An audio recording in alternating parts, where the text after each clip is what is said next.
Entonces, eso con respecto a las características. Vamos a la clasificación. La clasificación según el Real Decreto 1591 que se dio en el 2009, me dice que existen una clasificación en 3 clases. ¿Sí? Suturas clase 1, estéril, clase 2 y clase 3. La clase 2 a su vez la dividimos en 2A, estéril, y 2B. Y ahí tenemos las 4 divisiones. La clase 1 estéril está constituida por las suturas adhesivas cutáneas, ¿sí? Las suturas adhesivas cutáneas, que son las que he puesto aquí en estos gráficos, ¿sí? En Ecuador se vende bajo la marca de NextCare, que son suturas subcutáneas tipo adhesivas, ¿sí? Entonces solamente vamos a poner de cada lado, vamos a pegar y vamos a hacer que se aproximen los bordes de la herida. Algunos vienen con estos sujetadores que tienen mayor estabilidad.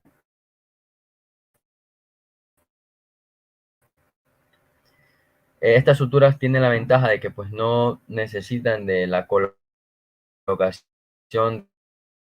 de adhesivos. Lo importante de saber es que este tipo de suturas que son adhesivas no se deben utilizar en heridas profundas, porque a pesar de que ayudan a la aproximación, cuando las heridas son profundas se debe realizar suturas por planos. Se debe cerrar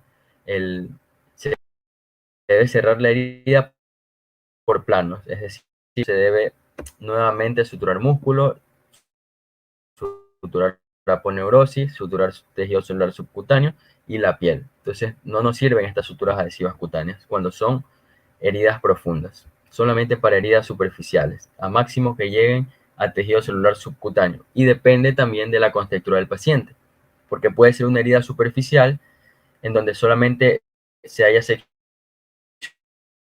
la piel y deje ver tejido celular subcutáneo, pero el paciente, por ejemplo, es obeso. Entonces, supongamos que se hace un corte en la pierna, en el muslo, en donde existe abundante tejido adiposo. A pesar de que no es profunda y que solo fue hasta tejido celular subcutáneo, por el grosor, el espesor del tejido celular subcutáneo, ya no podemos utilizar este tipo de suturas porque tendremos que sí o sí cerrar el tejido celular subcutáneo, ¿sí? Para evitar que exista un espacio muerto en esa zona, que me puede pues, generar lipomas o seromas, ¿sí? Que son unas masitas de grasa que se forman como si fueran pequeñas tumoraciones.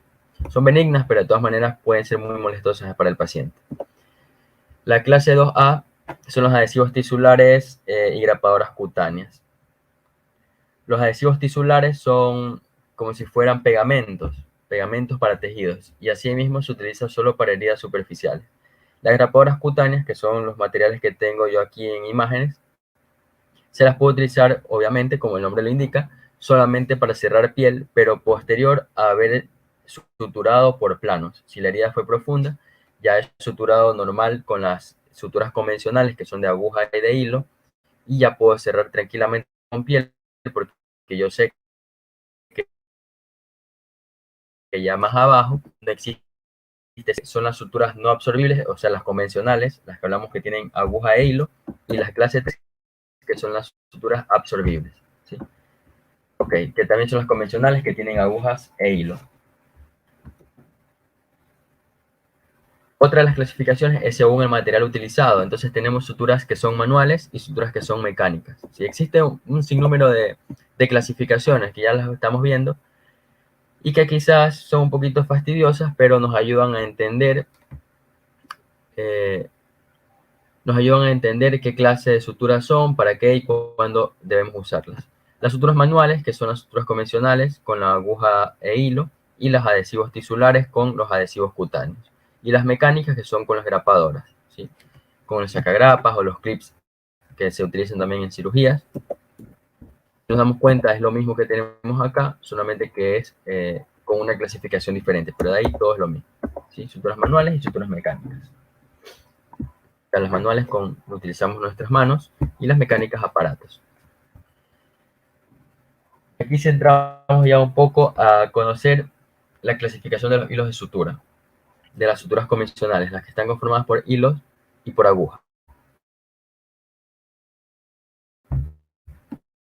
Entonces, otras clasificaciones son las según su composición, de origen natural y de origen sintético. la primera clasificación que tenemos. Es el medio ambiente. En este caso tenemos suturas que provienen de animales, suturas que provienen de composición vegetal y suturas minerales. Entonces, entre las suturas que son de origen animal, tendremos el catgut, que es el único, bueno, ni tan importante, porque los catgut a estas alturas de la vida, encefalopatías, o sea, hacen reacciones severas en el organismo. El catgut proviene del intestino bovino, o provenía del intestino bovino. La verdad es que en nuestro medio, al menos, en Ecuador, no se utilizan ya mucho los catgut, es decir, en las farmacias de los hospitales ya no hay catgut. Catgut simple, hablo del catgut simple, porque existe el catgut crómico, que ese sí es utilizado y que eso sí existe en nuestro país. Pero el catgut simple, que es el único reabsorbible, ya no se utiliza porque produce encefalopatía. Encefalopatía por infección, pues obviamente porque proviene del intestino bovino. La seda es otro hilo de sutura que lo tengo aquí. Este más o menos sería la presentación en Ecuador. ¿Sí? Es celestita la caja, o el empaque, o el envase, o la funda. La seda es un hilo de sutura, es una sutura que proviene de la seda del gusano de seda. ¿Sí? Por eso es de origen animal. De esa seda que produce el gusano de seda se obtiene el hilo de sutura. De origen vegetal tenemos el lino y el algodón, son suturas que no mucho se utilizan. Y el mineral tenemos el acero inoxidable. ¿Sí? Este acero inoxidable se utiliza sobre todo en cirugías de traumatología, para suturar muchas veces, o para aproximar o para sostener superficies óseas o tendones, que es para lo que más se utiliza. Y por último tenemos las de origen sintético, que son todas estas que tenemos aquí. La lista es bastante amplia. La poliglactina, ¿sí? Que está por aquí, que es el que se vende o que se encuentra en nuestro país, en Ecuador, bajo el nombre comercial de Vicril. Si ustedes escuchan Vicril, eso es poliglactina. ¿Sí? Muy utilizado en cirugía menor, en cirugía general y en varias cirugías. En realidad, esto es uno de los hilos de sutura más utilizados. Ya vamos a ver los usos más adelante. Poliglecaperona o caprona, polidaxona, poligliconato, que es muy similar a la poliglactina, el polihidroxibutirato, la poliamida, que es el nylon, sí, nylon, que es el que tengo aquí, que asimismo en Ecuador se lo encuentra con esta presentación y con un colorcito verde. Por lo general los colores casi no varían entre productores y productores, es decir, aquellos que fabrican los hilos. Por lo general siempre tienen un colorcito verde los nylon, un colorcito morado o violeta los Vicril, y el polipropileno por lo general también tiene un colorcito azul. ¿Sí? Entonces ya por eso nosotros nos vamos guiando por los colores. Casi no varían dependiendo de las empresas que los fabriquen. Obviamente no tenemos que confiarnos porque puede ser que el color sí pueda variar en algún laboratorio y ahí sí nos vamos a confundir. Entonces, a pesar de que la lista es larga, entre los más utilizados y los que obviamente vamos a hacer énfasis durante toda la presentación son la poliglactina, la poliamida o el nylon y el polipropileno, de origen sintético. Y de los de origen natural, el catgut crómico, que es el que les había mencionado, que no lo he puesto aquí, y la seda. El acero inoxidable también puede entrar en esta lista porque es cirugía traumatológica y para suturar tendones. Bien, espero que hasta ahí esté claro la clasificación. Otra de las clasificaciones es según su comportamiento en el organismo, y aquí ya podemos hablar de suturas reabsorbibles y suturas no reabsorbibles. Aquí sí es importante que nos aprendamos de memoria cuáles son las que se reabsorben y cuáles son las que no se reabsorben. Dependiendo de esto le vamos a dar el uso. Las reabsorbibles tenemos el poligliconato, la poliglactina, lactomer, poliglecaprona, polidiodaxona y polihidroxibutirato. Otra vez, más utilizados, poliglactina, y solo la poliglactina dentro de esta lista. Y el ácido poliglicólico, que no lo he puesto aquí. Aquí está, poligliconato. Poliglactina y poligliconato o ácido poliglicólico. Entonces tengan muy en cuenta y siempre, siempre, siempre llévense que la poliglactina y el ácido poliglicólico son reabsorbibles, ¿sí? Reabsorbibles, al igual que el catgut crómico, que no lo puse aquí, el catgut crómico. 3 suturas reabsorbibles que no se deben olvidar nunca. Ácido poliglicólico, la poliglactina, que es el Vicryl, que se vende bajo el nombre comercial de Vicryl, y el catgut crómico, o catgut cromado, como algunos le llaman. Entonces, esos 3 nunca se deben olvidar. Son reabsorbibles. Y los no reabsorbibles tenemos el lino, la seda, el acero, la poliamida, que es el nylon, poliéster, polipropileno y polibutéster. De todos estos, los que no se deben olvidar nunca es la seda, el de acero inoxidable, la poliamida nylon y el polipropileno, que son los más utilizados. Seda, poliamida nylon, acero y polipropileno. De esos nunca se olviden, son las suturas no reabsorbibles. ¿Sí?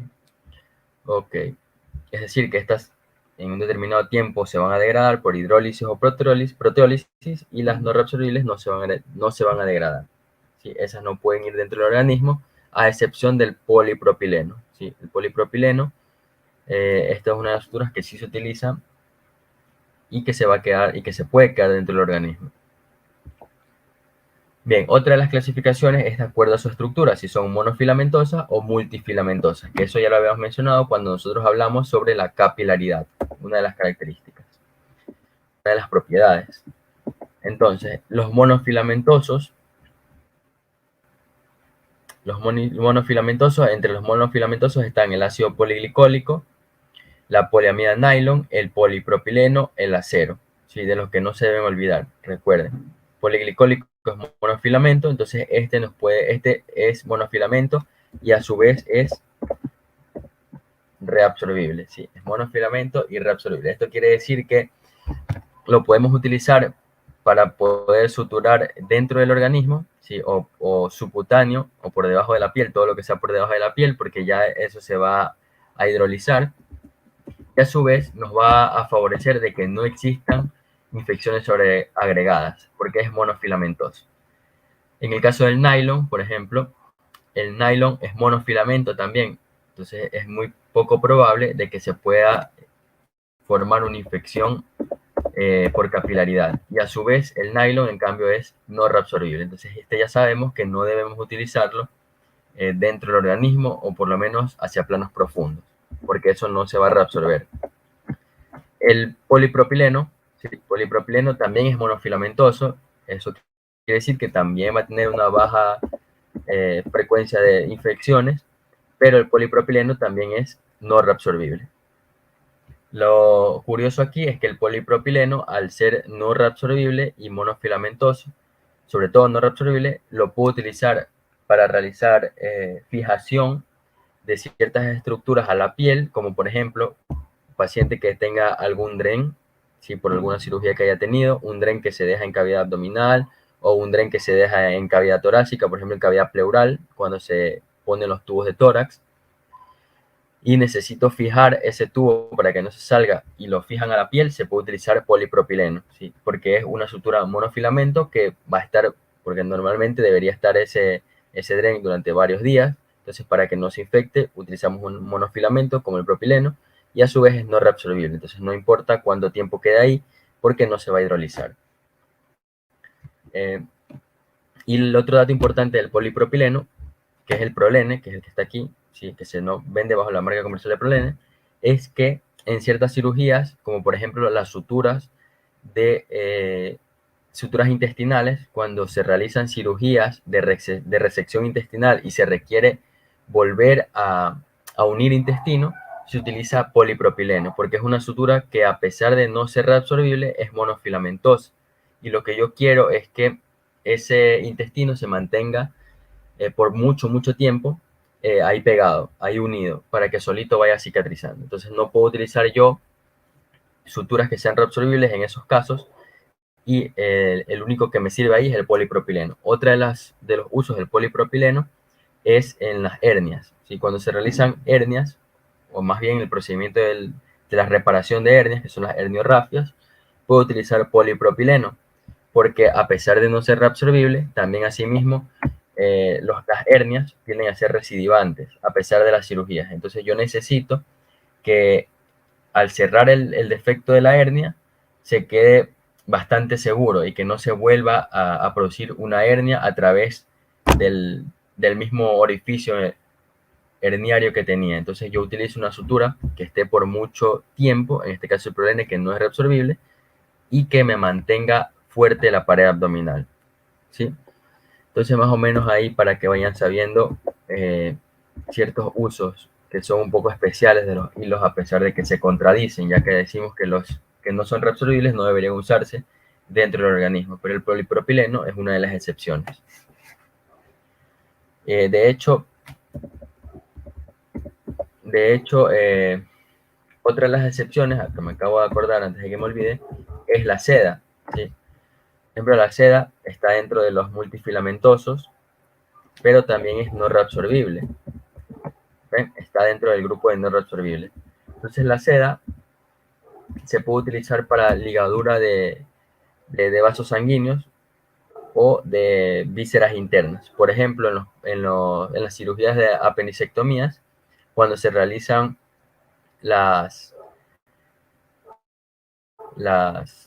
ay, se me fue el nombre, cuando se realizan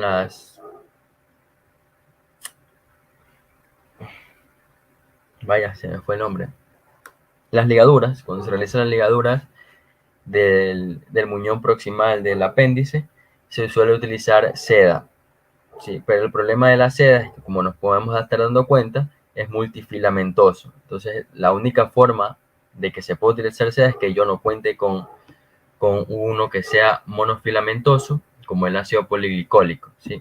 Y que sea a su vez reabsorbible, que es el poligliconato.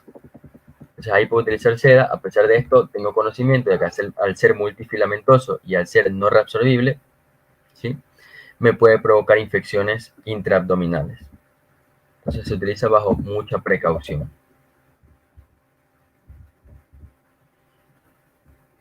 Por aquí tenemos un gráfico donde nos resumen básicamente todo lo que hemos hablado hasta ahora, ¿sí? Aquí es importante porque los crómicos, ¿cómo les explico aquí? Y aquí es importante porque hay hilos de sutura que son trenzados y que son torcidos. Es la única cosa especial que puedo destacar yo de esta imagen. Por ejemplo, tengo un material que es el ácido poliglicólico, este moradito, cuya estructura es multifilamentosa. Si nos damos cuenta, son varias hebras, pero está trenzado. Es como si estuvieran haciendo una trenza con su cabello, las mujeres sobre todo, ¿sí? Está trenzado. Pero el catgut crómico, miren, es torcido, ¿sí? Es torcido. Esto es torcido, ya la imagen está aquí, esto es torcido. Es como que solamente yo le diera vueltas al hilo, pero no lo trence, o sea, no lo sobreponga uno sobre otro. Entonces una cosa es trenzado, otra cosa es torcido, ¿sí? Trenzado y torcido. ¿Para qué me importa esto? Sobre todo porque el que es trenzado tiende a ser un poco más difícil de que ruede a través del tejido, ¿sí? A que pase a través del tejido. Normalmente tiende a atascarse un poco, mientras que el catgut crómico, al ser torcido, no tiene este problema, ese rueda con total facilidad a través de los tejidos. Se desliza y se desliza sin ningún problema.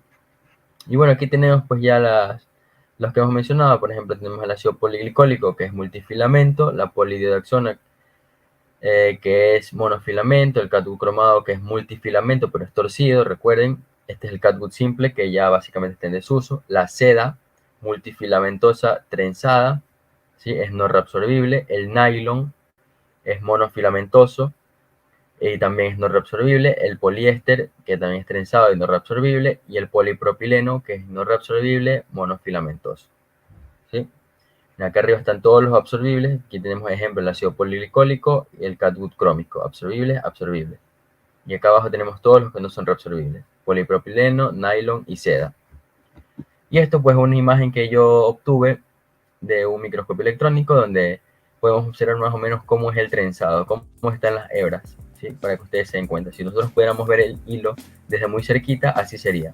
Y estos espacios que yo les hablaba son por donde puede pasar el líquido, ¿sí?, y puede generar infecciones, porque son medios de cultivo para bacterias.